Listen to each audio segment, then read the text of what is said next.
ओम श्री गणेशाय नमः। ओम श्री सरस्वत्यै नमः। ओम श्री गुरुभ्यो नमः। श्रुतिस्मृतिपुराणानाम् आलयं करुणालयं नमामि भगवत्पाद शङ्करं लोकशङ्करं। शङ्करं शङ्कराचार्यं केशवं बादरायणं सूत्रभाष्यकृतौ वन्दे भगवन्तौ पुनः पुनः। ईश्वरो गुरुरात्मेति मूर्तिभेदविभागिने व्योमवद्व्याप्तदेहाय दक्षिणामूर्तये नमः। योऽन्तः प्रविश्य मम वाचमिमां प्रसुप्तां सञ्जीवयत्यखिलशक्तिधरस्वधाम्ना अन्यांश हस्तचरणश्रवणत्वगादीन् प्राणान्नमो भगवते पुरुषाय तुभ्यम्। वंशी विभूषितकरान्नवनीरदाभात् पीताम्बरादरुणबिम्बफलाधरोष्ठात् पूर्णेन्दुसुन्दरमुखादरविन्दनेत्रात् कृष्णात् परं किमपि तत्त्वमहं न जाने। वसुदेवसुतं देवं कंसचाणूरमर्दनं देवकी परमानन्दं कृष्णौ वन्दे जगद्गुरुम्। 8वें अध्याय का हम चिंतन कर रहे थे। चालू है 8वें अध्याय का चिंतन। चिंतन को आगे बढ़ाने से पूर्व 5वें श्लोक से लेके 11वें श्लोक तक एक साथ पढ़ेंगे। अंतकाले च मामेव स्मरन् मुक्त्वा कलेवरं यः प्रयाति समद्भावं याति नास्त्यत्र संशयः। यं यं वापि स्मरन् भावं त्यजत्यन्ते कलेवरं तं तमेवैति कौन्तेय सदा तद्भावभावितः। तस्मात् सर्वेषु कालेषु मामनुस्मरयुध्य च मय्यर्पितमनो बुद्धिः मामे वैष्यस्य संशयः। अभ्यासयोगयुक्तेन चेतसा नान्यगामिना परमं पुरुषं दिव्यं याति पार्थानुचिन्तयन्। कविं पुराणमनुशासितारम् अणोरणीयान् समनुस्मरेद्यः सर्वस्य धातारमचिन्त्य रूपम् आदित्यवर्णं तमसः परस्तात्।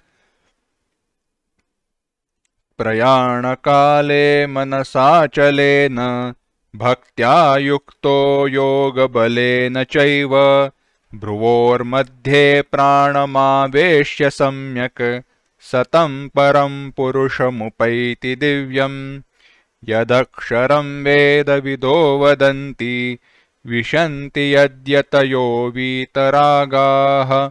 यदिच्छन्तो ब्रह्मचर्यं चरन्ति तत्ते पदं संग्रहेण प्रवक्ष्ये।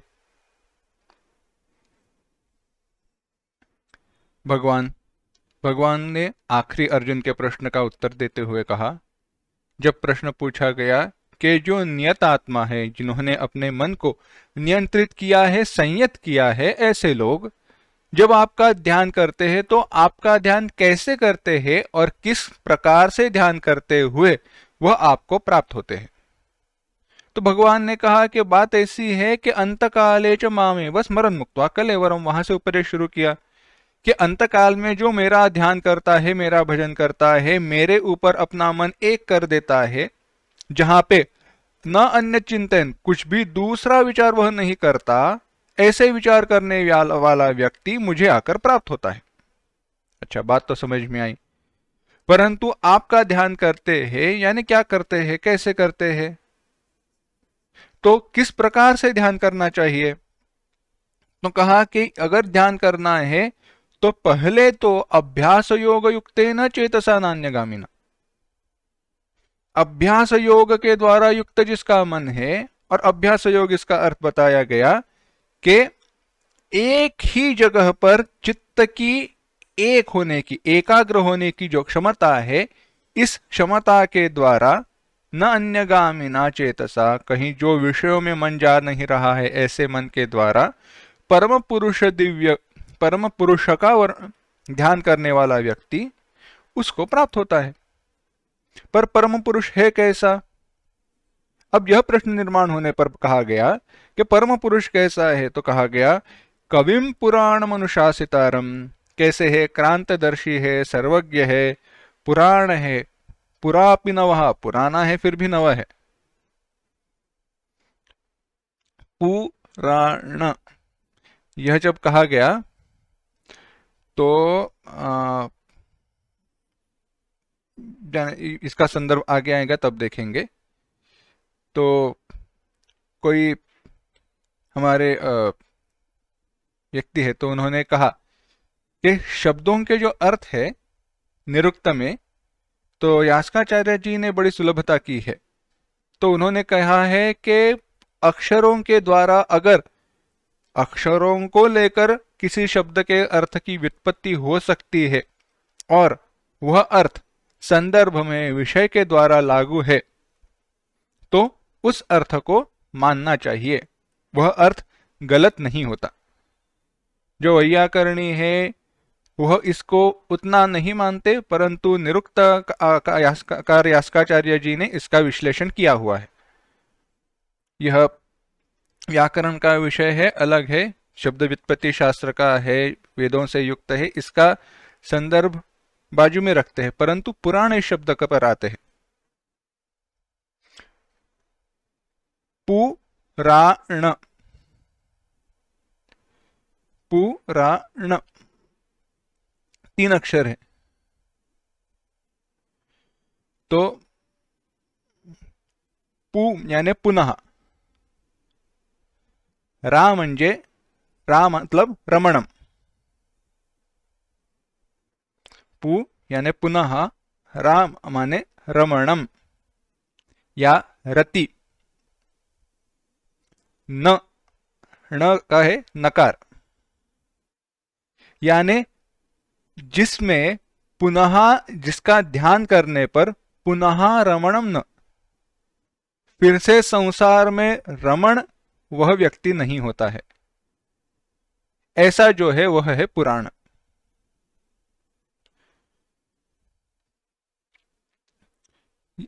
तो ऐसे परमात्मा का ध्यान करना चाहिए।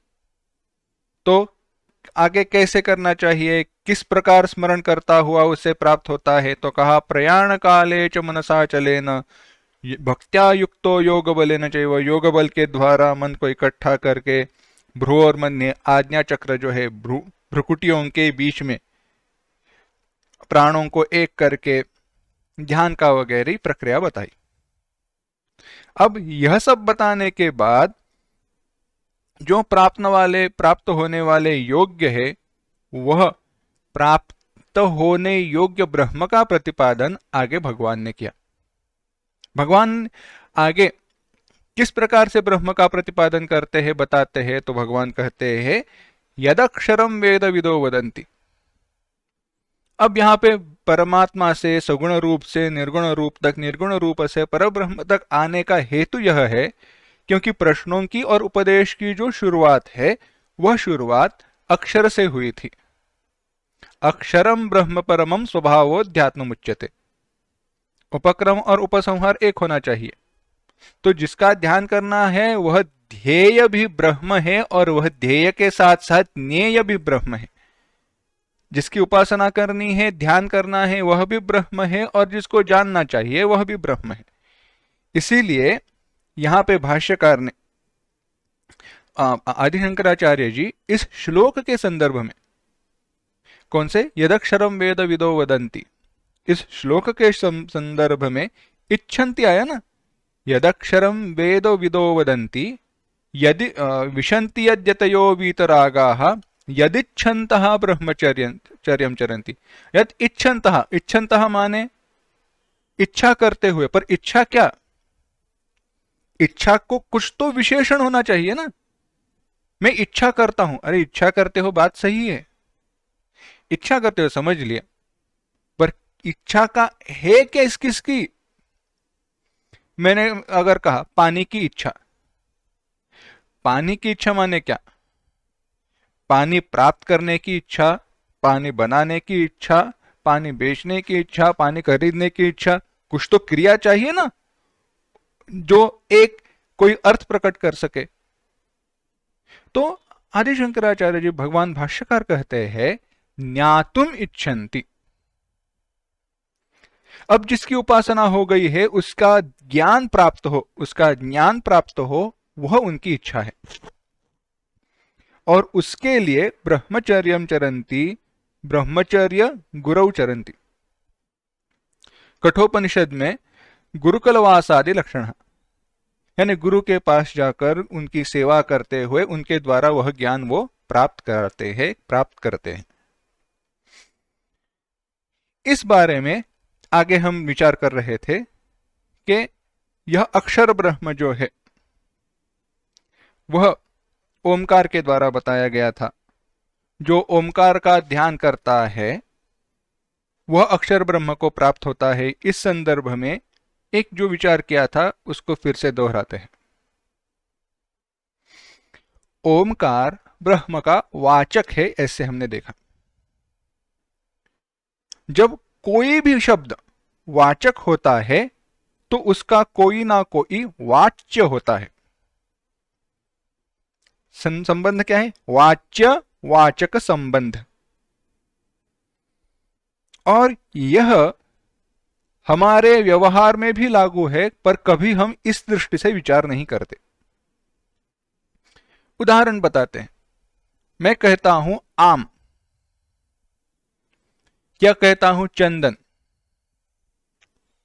या कहता हूं चावल।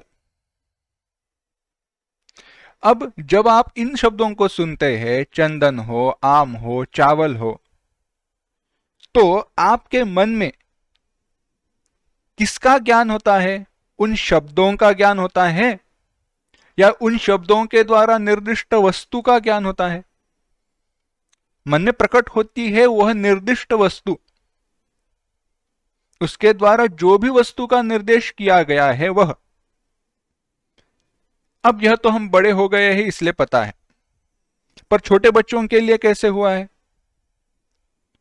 छोटे बच्चों के लिए समझो, अगर बताना है अरे यह आम है बेटा, इसको आम कहते हैं, इसको सेव कहते हैं, इसको अनार कहते हैं, तो यह बार बार बताना पड़ता है। तो बार बार बार बार बार बार जब उस बच्चे के, छोटे बच्चे के मन में दोहराया जाता है यह आम है, यह आम है, यह आम है, यह आम है, तो जब हम आम इस शब्द का उच्चारण करते हैं तो उसका रंग, उसका रूप, यह सब उसके सामने प्रकट हो जाता है। परंतु यह सब होने के बाद भी आम का स्वाद कैसा है, आम का गंध कैसा है, चखने के बाद कैसे लगता है, कुछ पता नहीं है उसको। यह मीठा होता है या खट्टा होता है यह उसको पता नहीं है। मीठा है अगर यह भी बताए तो मीठा होता है, यानी आम का मीठापन कैसे है यह पता नहीं है। बात समझ रहे हो? हम कहते ना फल मीठे होते हैं, बराबर है, पर हर फल का मीठापन अलग है। तो आम का मीठापन कैसा है यह जब वो स्वयं चखेगा, अनुभव करेगा, तब जाकर उसको पता चलेगा कि आम का मीठापन कैसे है। परंतु अगर पहले ही उसको बताया दिया जाए तो बड़ी गड़बड़ी होगी, क्योंकि उसको ध्यान में रखने के लिए, समझने के लिए कई सारी चीजें आ जाएंगी जो समझने के लिए एक ही साथ, एक समय में, अल्पकाल में समझने की क्षमता उसमें नहीं है। तो यही है उपासना और ज्ञान का क्रम।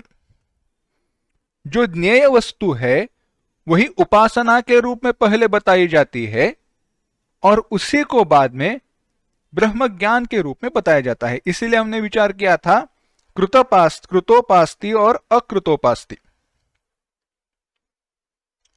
जिन्होंने अपनी इष्ट देवता के साक्षात्कार तक उसका ध्यान किया है, उसकी उपासना की है, उनको कहते हैं कृत उपास्ति, जिनकी उपासना परिपूर्ण हो गई है, जिनको ईश्वर साक्षात्कार हो गया है, ऐसे। और दूसरे है अकृतोपास्ति, जिनकी उपासना अधूरी रह गई है। इन दोनों को प्राप्त होने वाला फल भिन्न है। जो कृतोपास्ति है उनको ब्रह्म ज्ञान के प्राप्ति में समय नहीं लगता, बिल्कुल भी समय नहीं लगता। क्यों? क्योंकि मन पहले से ही शुद्ध है। ज्ञान स्थिर होने के लिए जो मन की आवश्यकता है, मन की जो अवस्था चाहिए, वह अवस्था उनको पहले से ही प्राप्त है। कैसे है ऐसा? इनका मन कैसे होता है? तो ऐसा पानी जिसमें कोई भी तरंग न हो।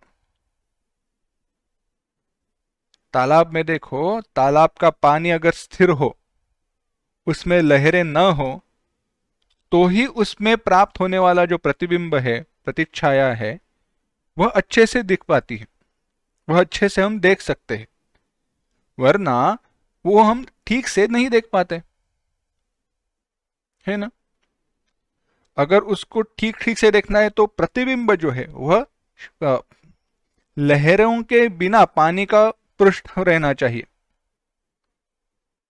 पानी में लहरें बिल्कुल नहीं होनी चाहिए। इसी प्रकार से हमारे मन में अगर वह ज्ञान स्थिर होना है तो मन में विषयों की लहरें बिल्कुल भी नहीं होनी चाहिए।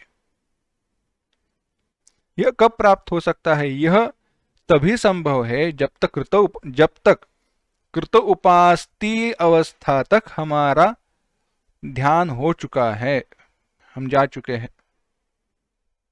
अगर हम कृत उपास्ति नहीं है और फिर भी हमारे द्वारा महावाक्यों का या वेदांत का श्रवण हो जाए, तो ज्ञान केवल किसी ने बताया, मेरा उस प्रमाण पर विश्वास है इसलिए मैं मानता हूं, इस दृष्टि से परोक्ष ही रह जाएगा,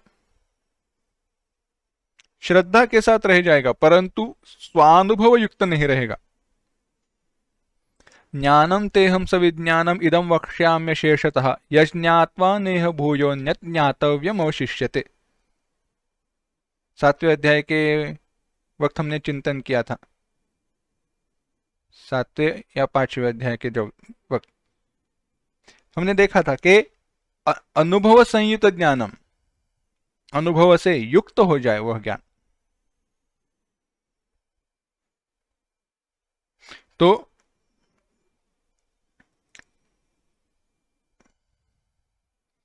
इसीलिए वह अक्षर जो ब्रह्म है, भगवान कहते हैं, वह मैं संग्रहेण प्रवक्ष्ये, मैं तुम्हें संग्रह से, संक्षेप से बता देता हूं। अब भगवान जब यह बताने वाले हैं तो उसके पूर्व भगवान भाष्यकार बड़ी सुंदर उसकी प्रस्तावना करते हैं। छांदोग्योपनिषद के कथा का संदर्भ देते हुए कहते हैं कि सत्यकाम की कथा आती है। सत्यकाम ने पूछा कि हमारे मनुष्यों में से जो मरण पर्यंत अंतकाल तक ओंकार का ध्यान करता है, किस प्रकार से ओंकार का ध्यान करता है? ओंकार का ध्यान ब्रह्मवाचक इस दृष्टि से करता है। और भली भांति जो ओंकार का ध्यान करता है वह उस साधन से किस लोक को जीत लेता है, कहां तक पहुंचता है, क्या प्राप्त करता है। या यहां पे केवल ओंकार का ध्यान इतना ही लेना, किस प्रकार से यह मतलब लेना, ओंकार का ध्यान करने वाला व्यक्ति किस लोक तक पहुंचता है। तो इस प्रकार से पूछने पर भगवान पिप्पलाद महर्षि ने उसे कहा कि यह जो ओंकार है यह निस्संदेह परब्रह्म भी है और अपरब्रह्म भी है।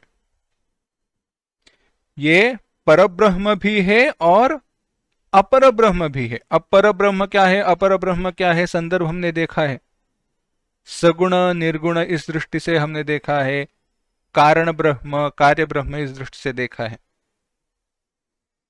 मिट्टी जो केवल मिट्टी है ऐसा, और घट में जो घट के आकार में परिवर्तित हुई जो मिट्टी है वह भी मिट्टी ही है, परंतु एक को ना रंग है, न रूप है, न आकार है, एक को आकार और नाम प्राप्त है। तो इस प्रकार से आरंभ करते करते हुए आगे कहा, उसको उपदेश किया गया कि जो तीन मात्रा वाले ओम का परम पुरुष की उपासना करता है, तीन मात्रा वाले ओंकार का परम पुरुष वाचक दृष्टि से जो इसकी उपासना करता है, साथ ही जो धर्म अधर्म से, पुण्य पाप से विलक्षण है, इस प्रकार से विचार करता है, जो वेदों के द्वारा जिसका वर्णन किया गया है, यदक्षरम वेद विदो वदन्ति, या सर्वे वेदा यत् पदमामनन्ति तपांसि सर्वाणि च यद्वदन्ति यदिच्छन्तो ब्रह्मचर्यं चरन्ति तत्ते पदम संग्रहेण ब्रवीमि ओम इत्येतत्। कठोपनिषद में मंत्र आया, उसी मंत्र को यहाँ पे भगवत गीता में भगवान ने दोहराया है। जो वेदों, सारे वेद जिसका वर्णन करते हैं, जिस परम पद का वर्णन कर रहे हैं, तपांसि सर्वाणि च यद्वदन्ति, सारे तप जिसको बतला रहे हैं, और यहां पे तप माने तपस्या नहीं, तप आलोचने, तप आलोचने, आलोचन यह अर्थ है। परम पद को प्राप्त करने की इच्छा से जो ब्रह्मचर्य का पालन करते हैं, वह पद ओंकार है। अब लक्षण बताए गए ब्रह्म के, परंतु पद बताया गया ब्रह्म, यानी परब्रह्म का वाचक होने के कारण यह जो भी विश्लेषण कहा, सत्यकाम का प्रश्न, उसको दिया गया उत्तर, प्रश्नोपनिषद में दिया गया उत्तर, कठोपनिषद में नचिकेता ने पूछा हुआ प्रश्न और उसको दिया गया उत्तर, इन सबका विचार करते हुए हमारे ध्यान में यह विचार आता है, यह बात आती है कि सब जगह पर जो ब्रह्म ओंकार का वर्णन किया गया है, ओंकार को बताया गया है, वह किस प्रकार से बताया गया? तो बताया गया यह परब्रह्म का वाचक है। हमने देखा वाच्यवाचक, तो ऐसी जो वाच्यवाचक संबंध बताया गया वह किनके लिए बताया गया? तो पहले तो जिनका मन बहुत कमजोर है, कमजोर है माने अविवेकी है, जिनका मन कर्म में ज्यादा लगा हुआ है, वैराग्य की जिनके पास कमतरता है, विषयों की जिनको बहुत इच्छा है, ऐसे लोगों को तो पहले उपासना बतानी चाहिए। जिन लोगों को संसार के प्रति आस्था ही नहीं है, वैराग्य ही है, ऐसे लोगों को तो आसानी से ज्ञान का उपदेश किया जा सकता है ना? समझो, वो कथा आती है ना,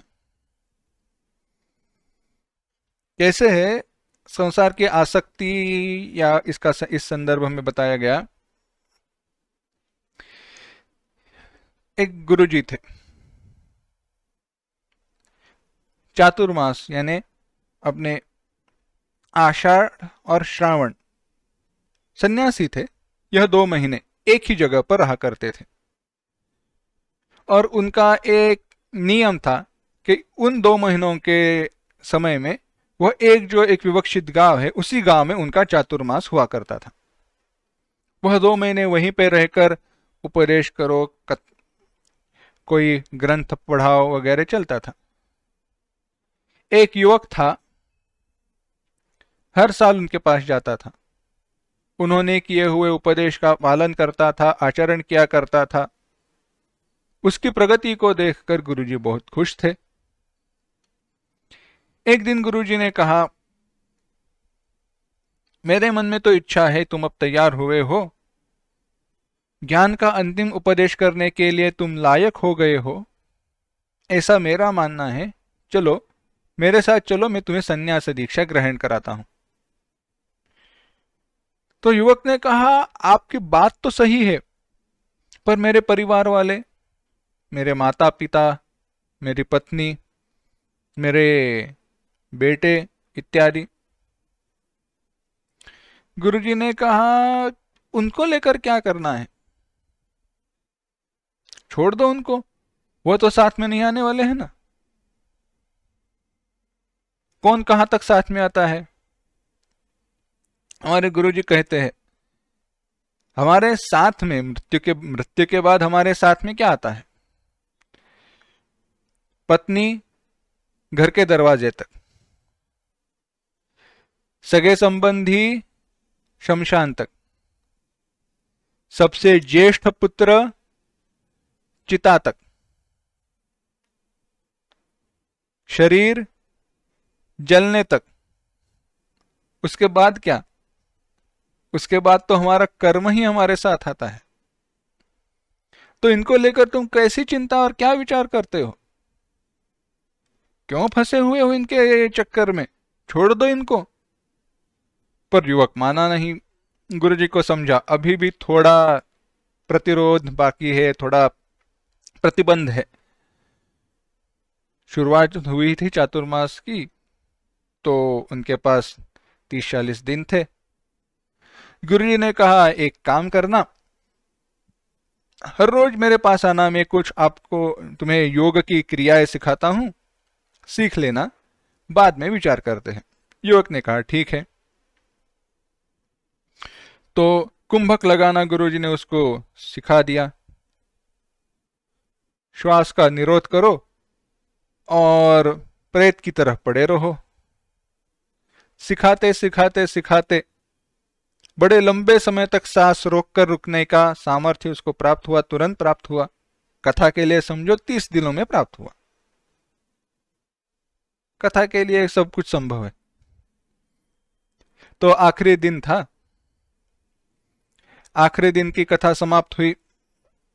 अब दूसरी जगह पर निकलने का समय आ ही गया। यह युवक घर आया और गुरुजी ने कह दिया क्या क्या करना है, सब कुछ उसको बता दिया। युवक घर आया। कहा कि खाना लगा दो, मैं कुछ मुझे ठीक नहीं लग रहा है, मैं थोड़ा लेट लेता हूं, बाद में खाना खा लूंगा। सो गया, कुंभक लगा लिया। सब कुछ सुनाई दे रहा है, सब कुछ पता चल रहा है, पर यह न हिल रहा था, न डुल रहा था, न कुछ बोल रहा था। अब पत्नी ने कहा, उठो, खाना लग गया है। कुछ प्रतिक्रिया नहीं, आवाज नहीं। हिलाया, जगने वाला कहां पे है। गुरुजी ने बताया था बिल्कुल हिलना नहीं है कि बोलना नहीं है। तो उसने हाथ को पकड़कर देखा, धागे को नाक के सामने रखकर देखा, न हिल रहा है। वैद्य को बुलाया, वैद्य ने देखा, अरे नाड़ी तो दिख नहीं रही है। तो कह दिया ये तो चले गए। समझ गया, सब रोने लगे, बच्चे रोने लगे, माँ बाप रोने लगे, पत्नी और जोर से रोने लगी। गुरुजी को पता था यह किस समय तक कब तक होने वाला है। तो गुरुजी उसी समय उस युवक के घर के ऊपर से जा रहे थे। जैसे ही चिल्लाने की आवाज आई, आए और पूछा क्या आवाज चल रही है, क्यों रो रहे हो। तो सब लोग कहने लगे, गुरुजी देखो ना, आपका शिष्य है, ऐसे कैसे हुआ, आया, आखिरी दिन था, क्या हुआ पता नहीं, अब तो ये मर गए। गुरुजी ने कहा, ऐसे कैसे हो सकता है, मैंने इसका भविष्य देखा है, इसको तो और लंबी आयु है, 30-40 साल की, ऐसे हो नहीं सकता। तो उन्होंने वैद्य जी को कहा, देखता हूं मैं। तो उन्होंने देखा, और परिवार वालों से कहा, देखो इनकी आयु तो है, परंतु बात एक है, इनको आयु बढ़ाकर मिल सकती है, परंतु आप में से किसी को अपनी आधी आयु इनको देनी होगी। अगर आप में से कोई अपने बचे हुए आयु में से आधा आयुष्य इस युवक को देने के लिए तैयार है तो यह जिंदा हो जाएगा, जाग जाएगा। पिता ने कहा, अरे मैं कैसे दे दूं, मुझे तो पोते की शादी देखनी है। पत्नी ने कहा, मैं कैसे दे दूं, पति के सारे जो सेवा है वह तो मुझे करनी है, उसके बाद को आधा कैसे छोड़ सकता हूं, मैं तो पतिव्रता हूं। पत्नी ने कहा, मैं अपनी आयु कैसे दे सकती हूं, अगर हम दोनों की मृत्यु जल्दी हो जाए तो हमारे पोते का मुंह कौन देखेगा, क्योंकि मेरी तो आधी आयु इसको जाएगी। कितनी आयु मेरी है, बचे बचे है पता नहीं, यानी मेरी और इनकी तो ये तो हम दोनों तो जल्दी गुजर जाएंगे। अगर जल्दी गुजर जाएंगे तो हमारे बेटे की शादी हम देख पाएंगे कि नहीं पता नहीं, और बेटे का मुंह देख पाएंगे या पता नहीं। और वैसे भी रखा क्या है गुरुजी, आया हुआ आदमी तो चले जाना ही है। दूसरे अध्याय में भगवत गीता में गुरुजी आपने ही कहा ना, क्या कहा है, जिसका जन्म हुआ है उसकी तो मृत्यु निश्चित है, और अगर ऐसी बात है तो लेकर क्या करना है। और रामायण में भी तो कहा गया है, अगर चाहिए तो पति तो मेरे सामने पड़ा हुआ है, क्योंकि जिसको मैं पति कहती हूं वह तो शरीर है, और जो गुजर गया कहते हैं वह तो जीव है, उसके साथ मेरा कभी संबंध था ही नहीं। जब अपनी आयु देने की बात आई तो सब लोग वेदांत की भाषा बोलने लगे, शास्त्र की भाषा बोलने लगे। हेतु क्या है, स्वार्थ है, मन से बोला नहीं जा रहा, बात ध्यान में रखना। और यह सारी बातें युवक लेटे लेटे सुन रहा था। तो जब यह सबकी बातें बताकर हो गई तो गुरुजी ने कहा, चल उठ निकलते हैं। बस इतना ही कहा। युवक को पता चल गया यह आखिरी आदेश है। युवक ने कुंभक छोड़ दिया, सांस चलने लगी, उठकर बैठा और बिना कुछ बोले वह युवक और गुरुजी परिवार को छोड़कर चले गए। जब तक यह हमारे मन में निश्चय नहीं हो जाता कि जिन विषयों को पकड़कर मैं जी रहा हूं, जो मुझे अपने लगते हैं, जो हमारी आसक्ति है, यह जब तक छूटती नहीं है तब तक अगला पग हम ले ही नहीं पाएंगे। सारा रास्ता हमें पता है आगे का, परंतु वह चल नहीं सकते जब तक पिछला कदम हम छोड़ते नहीं हैं। एक जगह पर चित्र देखा, बड़ा सुंदर वर्णन किया। कहते हैं कि हुआ ऐसे है, हम वर्णन करते हैं ना, हम सब लोग संसार में डूब रहे हैं, संसार सागर में डूब रहे हैं। और डूबना भी कैसा है, पानी के अंदर जाते हैं, अब सांस लेना मुश्किल हो रहा है, ऐसे के नहीं, कुछ सेकंड के लिए ऊपर आते हैं, उतने में सांस लेते नहीं, फिर से पानी के अंदर चले जाते हैं, न जी पाते हैं न मर पाते हैं। ऐसी अवस्था में भगवान ऊपर नाव में बैठे हैं, हाथ उन्होंने नीचे किया है। हमें क्या करना है, केवल हमारे दोनों हाथ उठाकर भगवान के हाथ में सौंप देने हैं। पर हमारा विश्वास क्या है, मैं अपने कर्तृत्व के साथ, मैं मेरे शक्ति के बलबूते पर इस संसार सागर को लांघ सकता हूं, तैर सकता हूं। तो यह सारे जो प्रतिबंध दूर अगर करने हैं तो क्या आवश्यक है, तो उपासना आवश्यक है। पर यह उपासना गलत जगह पर न जाए, इसके लिए जो ज्ञेय है उसी का वाचक ओंकार को बना दिया। माफ करना, परंतु ओंकार का हेतु शरीर के व्याधियों को ठीक करना इतना क्षुद्र है ही नहीं, यह उसका बाय प्रोडक्ट है। ओमकार का जाप, ओमकार का पठन, ओमकार का ध्यान, इससे अगर हमारे शरीर की शुद्धि हो रही है, शरीर की व्याधियां, शरीर के रोग दूर हो रहे हैं, तो यह उसका बाय प्रोडक्ट है। उसके लिए इस बड़े साधन का उपयोग करना ही नहीं चाहिए, क्योंकि ओमकार ब्रह्म का वाचक है जो व्याधियां परमानेंटली दूर करने वाला है। आपको क्या चाहिए,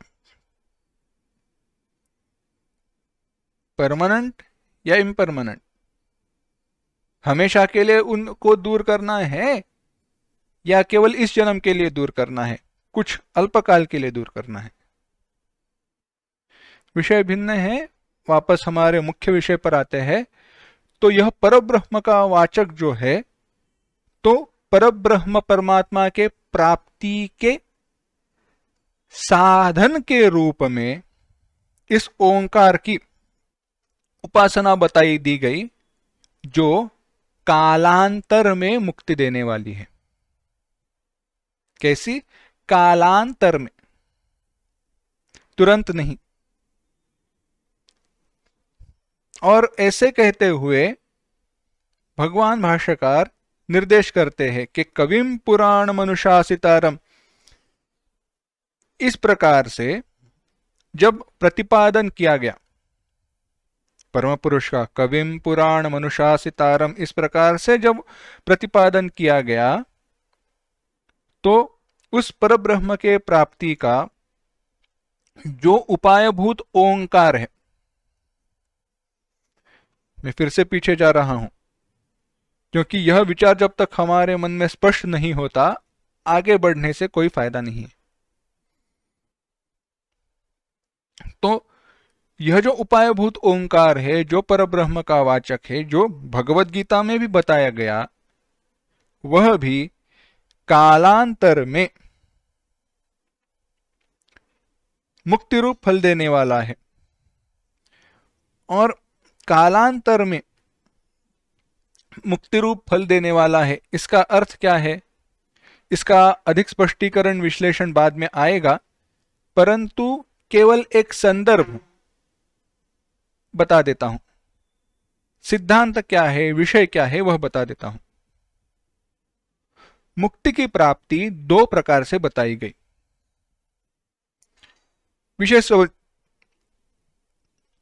समझना आवश्यक है, क्योंकि इसके संदर्भ पुराणों में, वेदों में, उपनिषदों में आते हैं, परंतु हर बार समझ आता है ऐसे नहीं है। मुक्ति दो प्रकार की बताई गई, एक क्रम मुक्ति और एक सद्यो मुक्ति। एक बताई गई क्रम मुक्ति और एक बताई गई सद्यो मुक्ति। थोड़ा हमने विचार पिछली बार किया था, फिर से करते हैं। क्रम मुक्ति क्या है? तो क्रम मुक्ति में क्रम बताया गया, और सद्यो माने तुरंत, सद्य अभी, तुरंत। इस जन्म में ही ज्ञान के प्राप्ति के द्वारा जो मोक्ष की प्राप्ति होती है, उसे कहा गया सद्यो मुक्ति। इस जन्म में ही मोक्ष की प्राप्ति होना, इस जन्म में ही ज्ञान के द्वारा मोक्ष की प्राप्ति होना कहा गया सद्यो मुक्ति। परंतु इस जन्म के पश्चात उत्तम लोकों की प्राप्ति होकर वहां पे ब्रह्म ज्ञान की प्राप्ति होने पर जो मुक्ति प्राप्त होती है, उसे कहा गया क्रम मुक्ति। यहां पे इस शरीर को छोड़ने के बाद उत्तम लोकों की प्राप्ति होने पर उन लोकों में जो मोक्ष की प्राप्ति होती है, उस क्रम हुआ ना, इस शरीर के पतन के बाद दूसरे शरीर की प्राप्ति, उत्तम शरीर की प्राप्ति, उत्तम लोक, उत्तम शरीर की प्राप्ति, और वहां पे मोक्ष, क्रम हुआ। इसे कहा गया क्रम मुक्ति। इसीलिए बाद में विचार आएगा, ब्रह्म आब्रह्मभुवना लोकाः पुनरावर्तिनोऽर्जुन। इसी अध्याय में 16वां जो श्लोक है इस संदर्भ में आएगा। ब्रह्मलोक में जाने वाले हर व्यक्ति को ब्रह्म ज्ञान होगा ही ऐसे नहीं है। जो उपासना के द्वारा गए हैं और जो पंचाग्नि विद्या के द्वारा गए हैं, जब वह श्लोक आएगा तब इसका विचार करेंगे। परंतु उपासना का फल क्या है? उपासना की है, केवल उपासना हुई है तो परिणाम ऐसा है कि उत्तम लोकों की प्राप्ति होती है। उपासना के कारण चित्त की शुद्धि और मन में वैराग्य दोनों भी प्राप्त हुए हैं। परंतु ब्रह्म ज्ञान के अभाव में नया शरीर तो मिलना है, और नया शरीर कैसा मिलता है? उपासना अच्छी है इसलिए उत्तम फल मिलता है या उत्तम लोक की प्राप्ति होती है, और उस लोक में जन्म लेते ही ब्रह्म ज्ञान प्राप्त होता है। वहां पे कैसा लोक और कहां पे कैसे संदर्भ अलग है, विषय की गहराई अलग है, उसको कुछ तो बाद में चिंतन करना चाहिए, उसको इसलिए उसको साइड में रख देते हैं। तो अब इस प्रकार से अब विचार आगे बाद में दोहराया जाने वाला है, बताया जाने वाला है, इसका विस्तार किया जाने वाला है। इस दृष्टि से 12वें श्लोक को देखते हैं।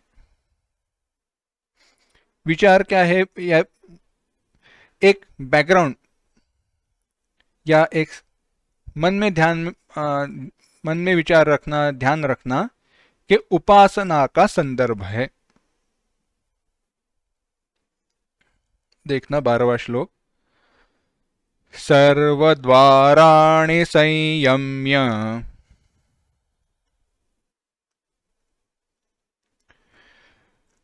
मनोहृदि निरुध्य च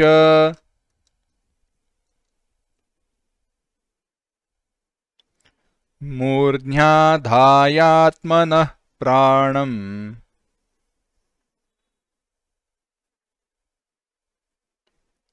आस्थितो योगधारणाम्।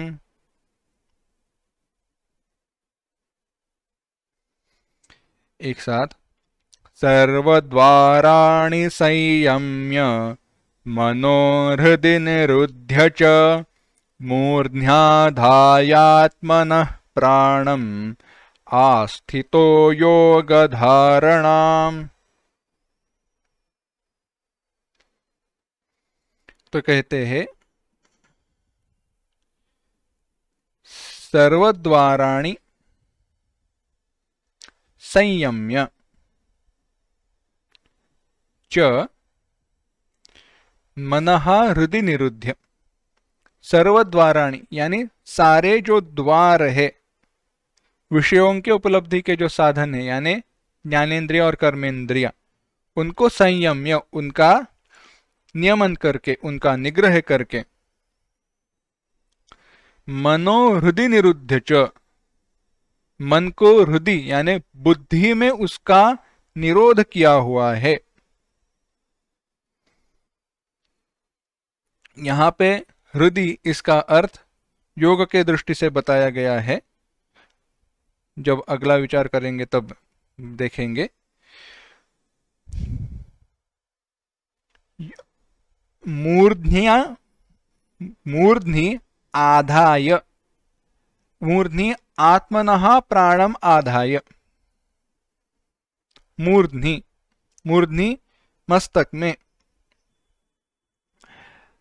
आत्मनः प्राणम आधाय अपने प्राणों को आधाय एक करके, योग धारणाम आस्थितः योग धारणा में, योग धारणा करने के लिए जो प्रवृत्त हुआ है, ऐसा। अर्थ क्या बताया? देखो, सर्वद्वाराणि संयम्य, सारे द्वारों का संयमन किया। हमने विचार किया था, देखा था, विषयों का चिंतन नहीं करना है, चेतसा नान्यगामिना, फिर से दोहराया, कहीं पे भी चित्त जा नहीं रहा है, सारे इंद्रियों के द्वार बंद कर दिए। अब विचार, मेरा प्रश्न ऐसा है, ये इंद्रियों के द्वार बंद कैसे कर सकते हैं? आंखों को तो मूंद ले सकते हैं, हाँ बंद हो गई आंखें, आंखें तो बंद हो गई पर देखना बंद हुआ ना क्या? आंखें बंद हो जाती है पर देखना बंद नहीं होता। कानों को बंद करने का तो कोई सवाल है ही नहीं, कोई साधन ही दिया नहीं है। कुछ ऐसा पर्दा पर्दा वगैरह नहीं है कि कान बंद कर दे। कुछ प्राणियों में होते हैं, वह कर सकते हैं, पर वह बंद करे भी तो भी हमारा सुनना बंद नहीं होता। जीभ, स्पर्श, सांस, ऑप्शन ही नहीं है, कितना भी प्रयत्न करो। नहीं तो होगा क्या, नाक में रुई डालो, कान में रुई डालो, आंखों के ऊपर पूरी जोर से पट्टी बांध दो, त्वचा और उसका तो कुछ कर नहीं सकते, उसको छोड़ दो। अगर ऐसे करोगे तो लोग ही आकर हमारे शरीर पे ऊपर कपड़ा बांध कर ले जाएंगे, क्योंकि नाक में रुई है, कान में रुई है, आंखों पर पट्टी है, और होने वाला क्या है? कुछ नहीं। हरिद्वार के प्राप्ति का मार्ग यही है, ट्रेन का टिकट बिना निकाले हरिद्वार पहुंच सकते हैं। तो प्रश्न वही है ना, मनसा, ये इन द्वारों को सर्वद्वाराणि संयम्य करे, कैसे करे? जब तक तो वह मन में है। साधनावस्था में जब हमारी साधना, हमारा ध्यान एकदम प्रारंभिक अवस्था में है, अभी अभी शुरुआत हुई है, तब आजू बाजू में आवाज न हो, कोई गंध वगैरह न हो जिसके द्वारा हम उत्तेजित हो सके, ऐसी वस्तुओं को दूर रखो, आवश्यक है। पर बड़े बड़े योगी महात्माओं को देखो, जहां चाहे वहीं पे उनका ध्यान लग जाता है। अभी पता नहीं किन संतों के बारे में सुना था, ऐसे ही थे, नाम सुना कृष्ण या राधा, जैसे नाम सुना नहीं कि उनका ध्यान लग गया। बस नाम सुना नहीं कि ध्यान लग गए। आजू बाजू में कितना आवाज है, क्या गड़बड़ है, कोई पता नहीं, कोई चिंता नहीं। यह है इंद्रियों के गोलक, उनका संयम करना है।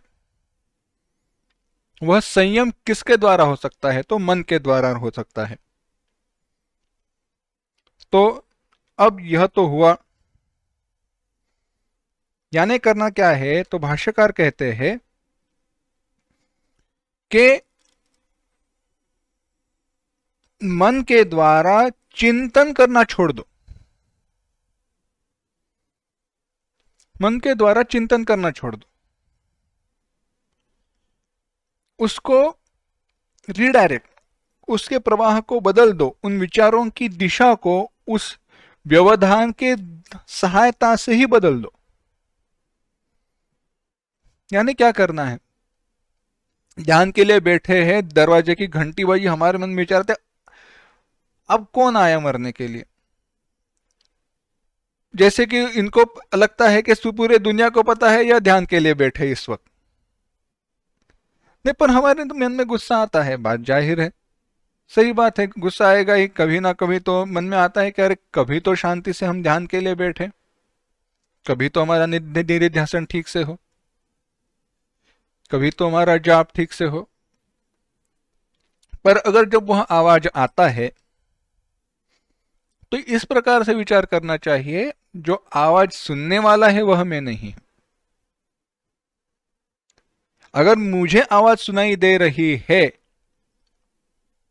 तो यानी मैं जानता हूं मैं आवाज सुन रहा हूं, और अगर मैं जानता हूं मैं आवाज सुन रहा हूं, तो जानने वाली वस्तु से मैं अगर भिन्न हूं तो मैं सुनने वाला हूं नहीं।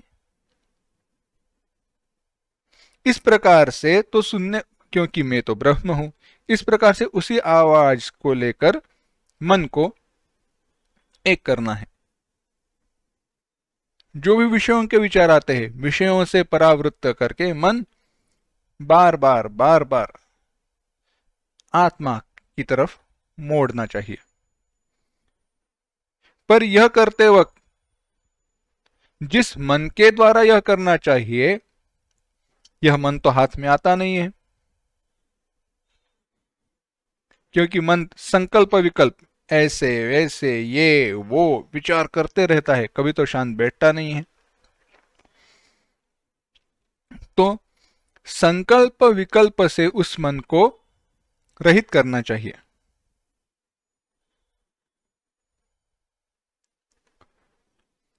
अब ऐसे जो मन है उसको संकल्प विकल्पों से रहित करने के लिए बुद्धि की आवश्यकता है, बुद्धि के द्वारा वह करना चाहिए। और इसके द्वारा जब ऐसे मन को वह वश में किया जाता है तो हृदय निरुद्ध, तो अब उस मन के सहारे से, किस मन के सहारे से? जिस मन को निरुद्ध किया गया है उस मन के सहारे से हमारा जो हृदय कमल है, हृदय है, वहां से नाड़ियां, नाड़ी माने नर्व्स नहीं, जो central nervous system peripheral nervous system वगैरह कहते हैं वह नहीं, यह प्राण हमारे शरीर में घूमने के लिए आवश्यक जो नाड़ियां है उनका विचार है। जो ऊर्ध्वगामिनी है, जो ऊपर की तरफ जाने वाली नाड़ियां है, उन नाड़ियों के द्वारा मूर्ध्याधायात्मनः प्राण, इसका विचार चल रहा है। जो ऊपर जाने वाली नाड़ी है उनको लेकर मन के सहायता से प्राणों को ऊपर लेकर मस्तिष्क में, यानी अपने सहस्राकार चक्र की तरफ ले जाकर वहां पे स्थापना करनी है। कहने के लिए बात आसान है, परंतु यह संपूर्ण योग की प्रक्रिया बड़ी जटिल, कठिन और कष्ट साध्य है। परंतु संदर्भ है, भगवान ने बताया ही, इसलिए यह विस्तार है। ऐसे करने के बाद योग धारणा को धारण करने के लिए निदिध्यासन या ऐसे समझो निर्विकल्प समाधि का अभ्यास करने वाले साधक को, या निर्विकल्प समाधि की साधना का अभ्यास करने वाला साधक जब इस प्रकार से मन एक करके उस प्राणों को सहस्राकार चक्र में मूर्धनि धारण करता है, एक करता है, तो ऐसा साधक परम गति को प्राप्त होता है, यह बताने के लिए अगला श्लोक आया। क्योंकि उस जगह पर केवल प्राणों को रखा है, परंतु अगला पग है, आगे कुछ तो है। क्या है? 13वें श्लोक में भगवान बताते हैं, ओमित्येकाक्षरं ब्रह्म व्याहरन् मामनुस्मरन् यः प्रयाति त्यजन् देहम् स याति परमां गतिम्। ओमित्येकाक्षरं ब्रह्म व्याहरन् मामनुस्मरन् यः प्रयाति त्यजन् देहम् स याति परमां गतिम्। माफ करना। तो कहते हैं ओम इत्येकाक्षरम, ओम इति एकाक्षरम ब्रह्म व्याहरन्, यह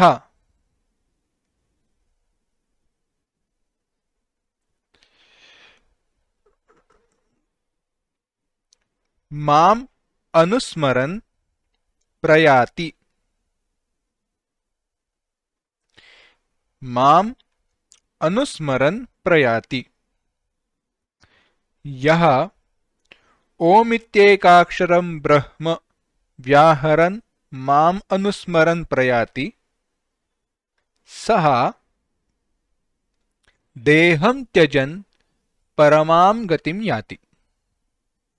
यह जो ओमित्येकाक्षरं ब्रह्म, ओम यह एकाक्षर ब्रह्म, व्याहरन् उच्चारण करते हुए, उसका उच्चार करते हुए, माम अनुस्मरन् और उच्चारण करते हुए क्या चिंतन चल रहा है? यह ओम माने वह ब्रह्म है। कैसा? कविम पुराण मनुशासितारम यदक्षरम वेद विदो वदंती इत्यादि। यह ईश्वर, यह ब्रह्म है, यह ओंकार परम पुरुष है। इस प्रकार से विचार करते हुए ओंकार का ध्यान करता है और जाप करता है, और ऐसे ओंकार का उच्चार करते हुए प्रयाति, जो इस देह को छोड़ता है, वह देहं त्यजन, इस प्रकार से शरीर छोड़ने वाला वह व्यक्ति परमाम गतिम याति, परम गति को प्राप्त होता है। यहां पर एक विचार की समाप्ति है। अर्थ देखते हैं तो पूरा जो अर्थ है पिछले श्लोकों का वह समझ में आएगा। क्या बताया? कहते हैं ओम इति एकाक्षरम ब्रह्म। ओम यह जो एकाक्षर ब्रह्म है, एकाक्षर ब्रह्म है यानी ब्रह्म का नाम, अभिधान, वाचक, ओम ब्रह्म का वाचक यह जो ओंकार है, वह व्याहरन उसका उच्चारण करते हुए, पर केवल ओंकार का उच्चारण कर रहा है, पर मन किचन की तरफ है। क्या सुबह पक रहा है? पकोड़े बन रहे हैं या क्या बन रहा है? ना, ओंकार का जाप होते हुए, ओंकार का उच्चार होते हुए माम अनुस्मरन, परमात्मा का चिंतन हो रहा है, ईश्वर का चिंतन हो रहा है, और ईश्वर का चिंतन करते हुए इस शरीर को जो त्याग रहा है, ईश्वर का चिंतन करते हुए जो शरीर का त्याग कर रहा है, ऐसा व्यक्ति जब इस शरीर को छोड़ देता है, तब इस प्रकार से शरीर को छोड़ने वाला परम गति को प्राप्त होता है।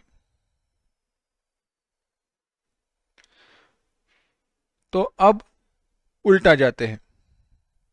परम गति को कौन प्राप्त होता है?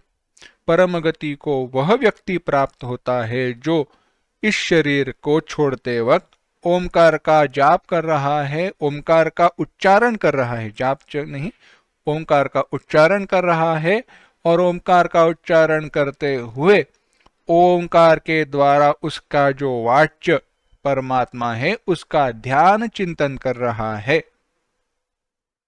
परंतु यह होने के लिए आवश्यक क्या है? मूर्ध्याधायात्मनः प्राणम आस्थितो योग धारणाम।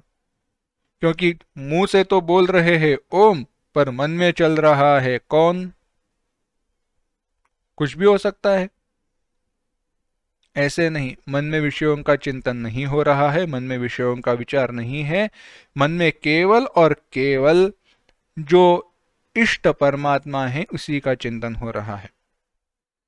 उस परमात्मा का चिंतन होते हुए अपने प्राण सहस्राहार में हैं, जहां से उनको स्पेशल बाहर जाने की परमिशन मिल गई है। इसके द्वारा जो योगी उपासना के बलबूते पर अंतकाल में स्मरण करते हुए प्राणों का त्यागता है, वही परम गति को प्राप्त होता है। यह उपासना का विचार बताया। तो अब यह उपासना का विचार है, ऐसे क्यों? क्योंकि प्राणों को छोड़ने का विचार यहां पे बताया गया है। यह उपासना का विषय क्यों है? उपनिषदों ने बताया, ब्रह्मविद ब्रह्मैव भवति इहैव सर्वे प्रविलीयन्ति प्राणाः। जो ब्रह्मज्ञानी है, जो महात्मा ब्रह्मज्ञानी है, उसके प्राण कहीं नहीं जाते, प्राण यहीं पे विलीन हो जाते हैं। कहीं दूसरे शरीर की प्राप्ति के लिए प्राणों की योजना बताई नहीं गई, वैसे ही रहते हैं। इहैव सर्वे प्रविलीयन्ति प्राणाः, यही प्राण उसके, तो प्राण जाने की है ही नहीं, क्योंकि उसके लिए प्राण बचे ही कहां पे है। तो जब ऐसे योग का विचार बताया गया, यहाँ पे प्राणों को सहस्राहार में रख के दूसरे शरीर में छोड़ने का और छोड़ने की प्रक्रिया का विचार बताया गया, तो यह बताया उपासना का विचार, और परम गति को प्राप्त होता है। इसका अर्थ क्या है? त्यजन देहम, यह जो विशेषण है, यह वो मरण का निर्देश कर रहा है, मरण के लिए विशेषण। अभिप्राय यह है, देह के त्याग से ही आत्मा का मरण बताया गया, नहीं जीवात्मा का, उसका स्वरूपतः नाश नहीं बताया। केवल जो उसको पकड़ कर रखा हुआ जो साधन है वो टूट गया है। जैसे मिट्टी का कोई कलश, घट फूट जाता है तो फूटने वाला कलश रहता है, अंदर का जो आकाश है उसको कुछ नहीं होता। इसी प्रकार से यह है।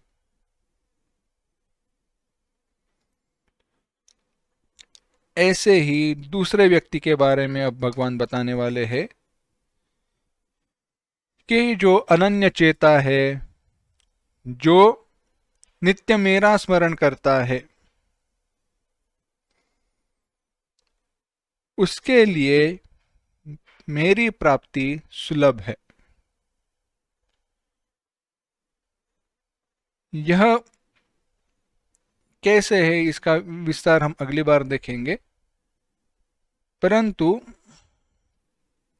एक बात बताता हूं।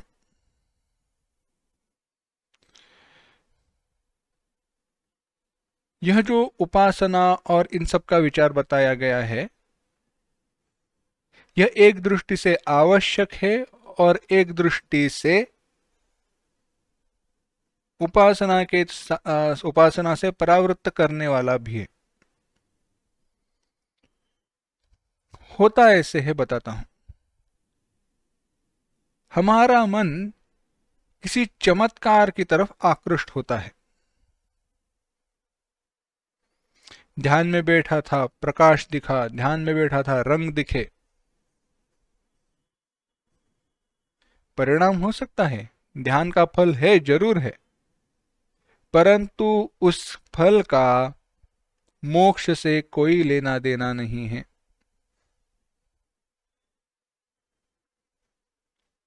उपनिषद, वेदांत, हमारे शास्त्र स्पष्ट कहते हैं कि हमारे द्वारा बताए गए सारे मार्ग मुख्यत्वे उसका मुख्य हेतु परम गति की प्राप्ति, मोक्ष की प्राप्ति है। इसीलिए अष्टांग योग में भी जो भी कोई सिद्धियों का विचार बताया गया, उसको क्षुद्र ही बताया गया, उसमें फंसना नहीं है साधक को। जो भी अनुभव आए उनको छोड़कर आगे बढ़ने का विचार बताया गया। इसीलिए उपासना का, यह योग साधन का महत्व क्या है? चित्त शुद्ध हो, चित्त शांत हो, ज्ञान के लिए हमारा मन तैयार हो, यह है। परंतु समय आने पर इस साधन को छोड़कर आगे बढ़ने की तैयारी हमारी होनी चाहिए। पर साथ ही इस साधन को टालकर बाजू में रख के ज्ञान के पीछे भागना भी गलत है। क्योंकि एक जगह जगह पर बैठ नहीं सकते, चले हैं निधिध्यासन करने, होता नहीं है। अरे एक जगह पर ठीक से बैठ नहीं सकते, हिलते डुलते रहेंगे तो निधिध्यासन क्या होने वाला है? पैरों के दर्द, जोड़ों के दर्द बार बार हमें बताते रहेंगे कि तू शरीर है। और अगर यह दर्द हमें बार बार बता रहा है मैं शरीर हूं, तो मैं क्या चिंतन करने वाला हूं? मैं ब्रह्म हूं। सांस फूलती रहती है, ठीक से सांस ले नहीं पाते, क्या चिंतन करेंगे? मैं ब्रह्म हूं। यानी इस साधन की आवश्यकता, क्योंकि क्या बताया गया, शरीर माध्यम खलु धर्म साधन, इसके लिए यह आवश्यक जरूर है, परंतु यह साधन है। समय आने पर इसको छोड़कर आगे बढ़ने की तैयारी हमें रखनी है। दुविधा हमारी ऐसी है, चाहे ज्ञान मार्ग से चित्त की शुद्धि हो या योग मार्ग से चित्त की शुद्धि हो, इस मार्ग के प्यार में हम पड़ जाते हैं, क्योंकि इस मार्ग के द्वारा हमें प्रतिष्ठा मिलती है। उस मार्ग पर चलते हुए हमें जो प्रतिष्ठा प्राप्त होती है, उस प्रतिष्ठा के कारण उस साधन से हम आसक्त हो जाते हैं। उस साधन की, उस साधना की मन में आसक्ति निर्माण होती है और उसको छोड़ने के लिए हम तैयार नहीं होते। योग साधन आसान नहीं है, परंतु आवश्यक है। परंतु यह वह साधन है, वह साध्य नहीं है, यह भी हमें ध्यान में रखना चाहिए। अब भगवान आगे बताएंगे बाकी विचार के, अनन्य चित्त वाला व्यक्ति भी मुझे कैसे प्राप्त होता है, परंतु वह विचार, वह विस्तार हम अगली बार देखेंगे। साथ ही में जब बाद में संदर्भ आएगा, तब जो उतना प्राणायाम, अभी ये तो मुश्किल है ना, विचार करो, सब प्राण यहाँ पे इकट्ठा करने हैं, उस समय में छोड़ना है।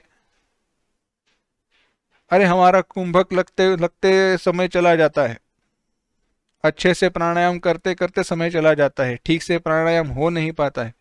तो यह सब अपने इच्छा के द्वारा जब मृत्यु की समय आई है तो प्राणों को ऊपर ले जाना आसान नहीं है, सबके बस की बात नहीं है।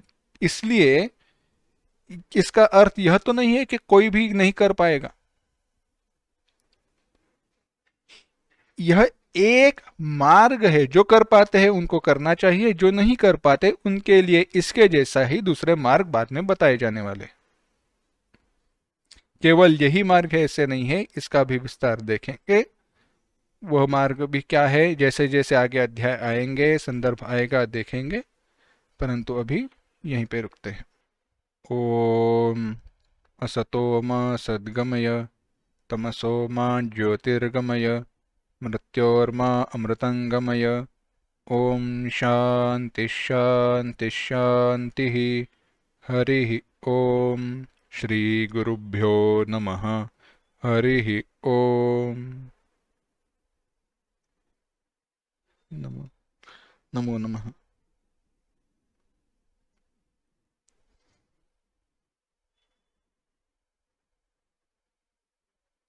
नमो नमः।